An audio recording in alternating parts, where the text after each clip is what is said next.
శ్రీమద్భగవద్గీత 11వ అధ్యాయము విశ్వరూపయోగము.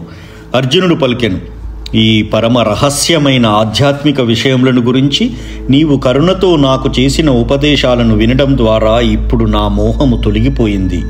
ఓ కమలనేత్రుడా, ప్రతి జీవుని జనన మరణాలను గురించి వివరముగా నీ నుండి విన్నాను.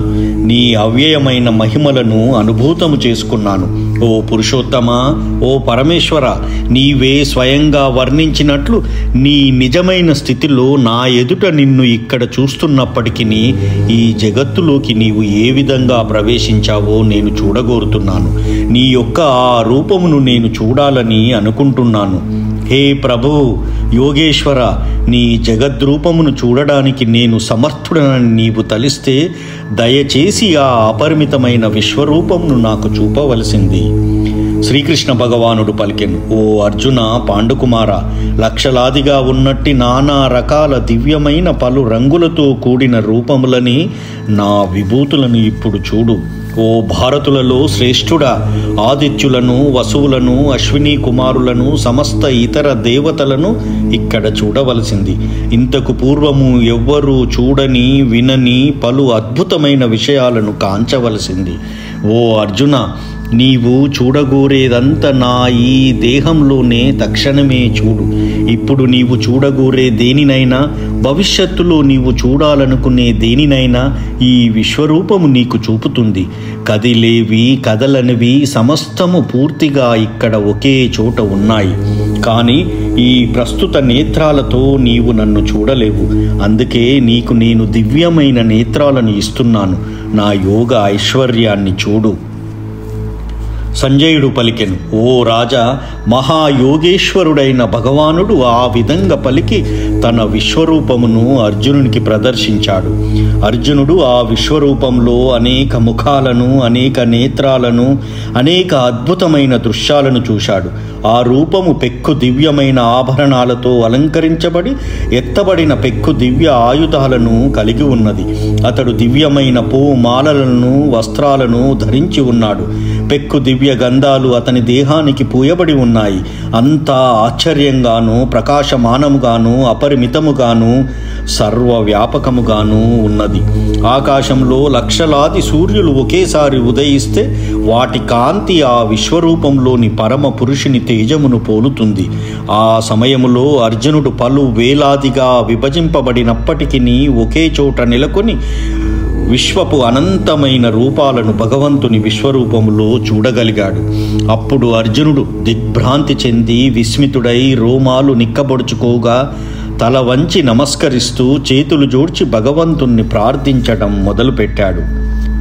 అర్జునుడు పలికెను, కృష్ణ, సకల దేవతలు, నానా రకాల ఇతర జీవులు నీ దేహములో సమకూడినట్లు నేను చూస్తున్నాను.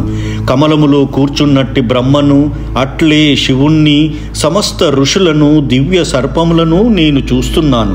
ఓ విశ్వేశ్వర, విశ్వరూప, హద్దు లేకుండా సర్వత్రా వ్యాపించినట్టి అనేక హస్తాలను, ఉదరాలను, నోళ్లను, నేత్రాలను నీ దేహములో నేను చూస్తున్నాను.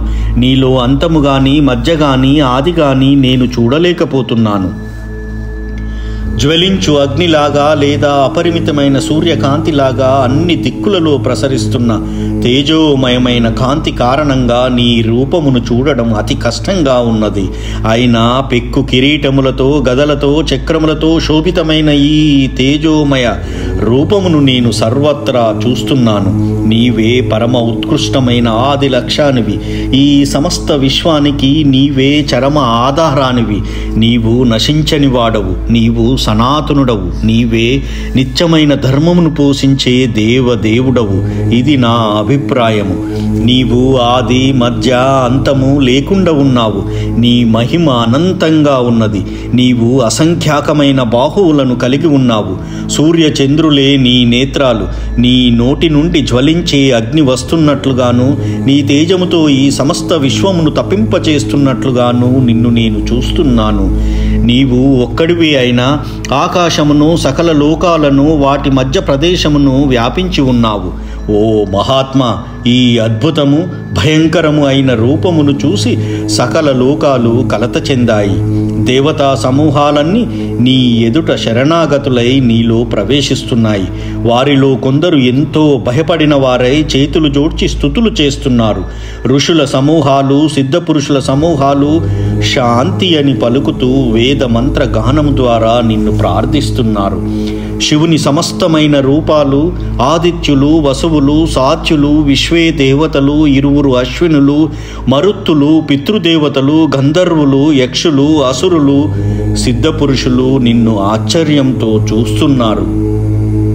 ఓ మహాబాహువులు కలవాడ, పలు ముఖాలు, నేత్రాలు, భుజాలు, ఊరువులు, పాదాలు, ఉదరాలతో ఉన్నట్టి నీ మహోత్కృష్టమైన రూపమును, నీ భీకరమైన పలు దంతాలను చూసి దేవతలతో పాటుగా సమస్త లోకాలు కలత చెందాయి.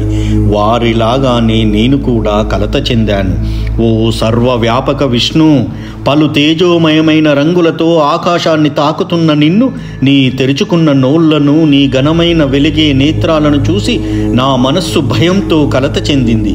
నేను ఇక ఏ మాత్రము మానసిక స్థిరత్వమును, సమతా స్థితిని నిలుపుకోలేకపోతున్నాను. ఓ దేవదేవ, ఓ జగన్నివాస, నా ఎడ ప్రసన్నుడవు కావలసింది. ఈ విధంగా మండుతున్న మృత్యువు వంటి నీ ముఖాలను, భయంకరమైన దంతాలను చూసి నేను సమత్వమును నిలుపుకోలేకపోతున్నాను. అన్ని దిక్కులలో నేను దిగ్భ్రమ చెందాను.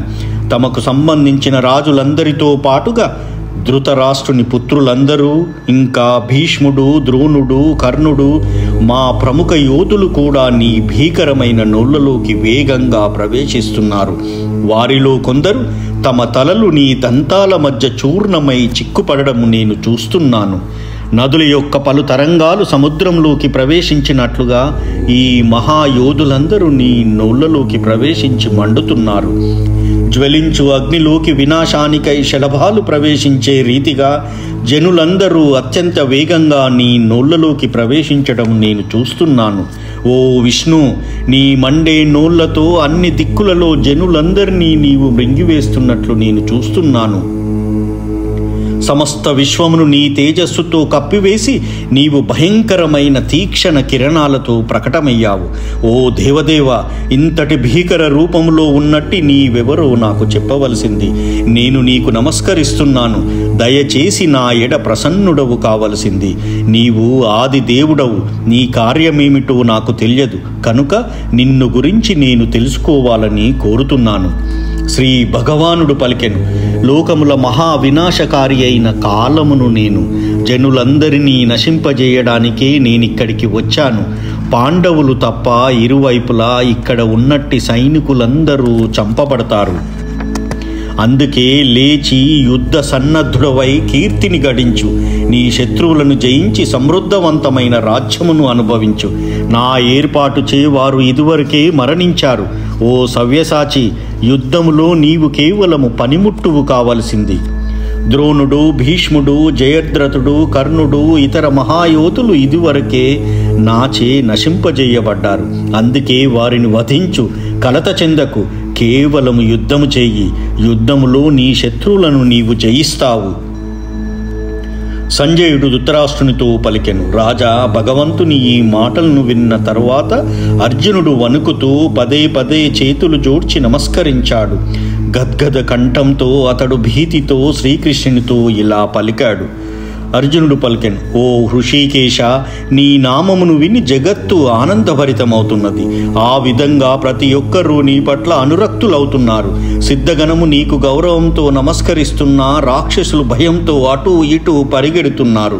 ఇదంతా యుక్తంగానే జరుగుతున్నది.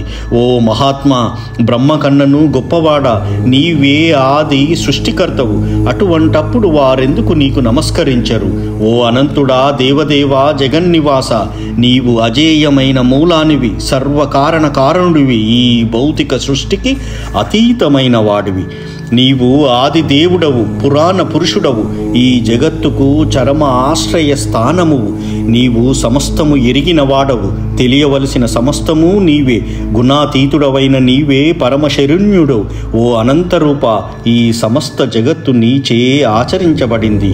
నీవే వాయువు, నీవే పరమ నియామకుడవు, నీవే అగ్ని, నీవే జలము, నీవే చంద్రుడవు, నీవు తొలిజీవి అయిన బ్రహ్మవు, నీవు ప్రపితామహుడవు. అందుకే నేను నీకు 1000 సార్లు పదే పదే నమస్కరిస్తున్నాను. నీకు ముందు నుండి వెనుక నుండి అన్ని దిక్కుల నుండి నమస్కారాలు చేస్తున్నాను. ఓ అనంత శక్తి కలవాడ, నీవే అమిత విక్రమానికి ప్రభుడవు, నీవే సర్వవ్యాప్తివి, ఆ విధంగా నీవే సమస్తానివి. నీ మహిమలు తెలియక నిన్ను నా మిత్రునిగా తలుస్తూ ఓ కృష్ణ, ఓ యాదవ, ఓ మిత్రమా అని తొందరపాటుతో సంబోధించాను. మూర్ఖత్వంతో లేదా ప్రేమతో నేను చేసినదంతా క్షమించవలసింది. మనం విశ్రాంతి తీసుకుంటున్నప్పుడు, ఒకే శయ్యపై శయనించినప్పుడు, లేదా కలిసి కూర్చున్నప్పుడు, భోజనం చేస్తున్నప్పుడు, ఒక్కొక్కప్పుడు ఒంటరిగా, కొన్నిసార్లు పలు మిత్రుల ముందు పరిహాసము చేస్తూ నిన్ను చాలాసార్లు అవమానించాను. ఓ అచ్యుత, ఆ అపరాధాలన్నింటికీ నన్ను క్షమించవలసింది. ఈ సమస్త లోకానికి చరాచరాలకు నీవే తండ్రివి, నీవే దానికి పరమ పూజ్యుడవు, పరమ గురుడవు. నీతో సమానమైన వాడు గాని ఏకమైన వాడు గాని లేడు. అయితే ఓ అపరిమిత శక్తి సంపన్నుడా, నీకంటే గొప్పవాడు ఈ ముల్లోకాలలో ఎవ్వడుంటాడు. నీవు ప్రతి జీవునిచే పూజింపబడవలసిన దేవుడవు. అందుకే నేను నేలపై వ్రాలి నీకు నమస్కరిస్తూ నీ కరుణను వేడుకుంటున్నాను. తండ్రి తన కుమారుని మొండితనాన్ని, మిత్రుడు తన మిత్రుని అమర్యాదను, భర్త తన భార్య చనువును సహించినట్లుగా నేను నీ పట్ల చేసిన తప్పులను దయచేసి సహించవలసింది. ఇంతకు ముందెన్నడూ చూడనట్టి ఈ విశ్వరూపమును చూసి నేను సంతోషించాను. కానీ అదే సమయంలో భయంతో నా మనస్సు కలత చెందింది. అందుకే ఓ దేవదేవ, జగన్నివాస, నా ఎడ కృపజూపి తిరిగి నీ భగవద్రూపమును చూపవలసింది. ఓ విశ్వరూప, ఓ సహస్రబాహు, శిరముపై కిరీటముతో, హస్తములలో గదా, చక్రము, శంఖము, పద్మములతో ఉన్నట్టి నీ చతుర్భుజ రూపమును నేను చూడగోరుతున్నాను. ఆ రూపంలో నిన్ను చూడాలని నేను అభిలషిస్తున్నాను. శ్రీకృష్ణ భగవానుడు పలికెను, అర్జున, భౌతిక జగత్తులోని ఈ విశ్వరూపమును నా అంతరంగ శక్తి ద్వారా ఆనందముతో నీకు చూపించాను. అనంతమైనది, తేజోపూర్ణమైనది అయిన ఈ ఆది రూపమును నీకు ముందెవ్వరూ చూడలేదు. ఓ కురు వీరులలో శ్రేష్ఠుడా, వేద అధ్యయనం చేతగాని, యజ్ఞాచరణ చేతగాని, దానము చేతగాని, పుణ్యకార్యాల చేతగాని, కఠోరమైన తపస్సు చేతగాని భౌతిక జగత్తులో ఈ రూపములో నేను చూడబడనందున నా ఈ విశ్వరూపమును నీకు పూర్వము ఎవ్వరూ చూడలేదు. నా ఈ ఘోరమైన రూపమును చూసి నీవు కలత చెందావు, భ్రాంతికి లోనయ్యావు. ఇప్పుడది తొలగిపోవుగాక. ఓ భక్తుడా, అన్ని కలతల నుండి తిరుగు ముక్తుడవు కావలసింది. ప్రశాంతమైన మనస్సుతో ఇప్పుడు నీవు కోరిన రూపమును చూడుము.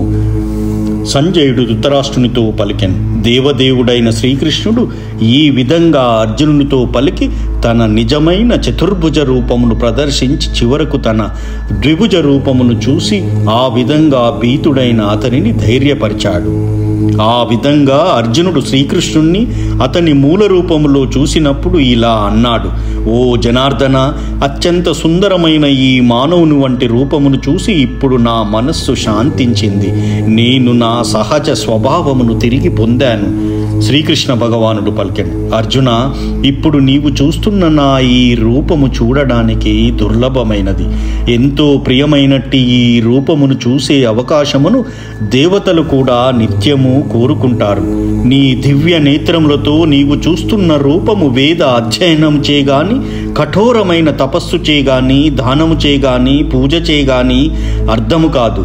మనిషి నన్ను యథార్థముగా చూడగలగడానికి ఇవి సాధనములు కావు.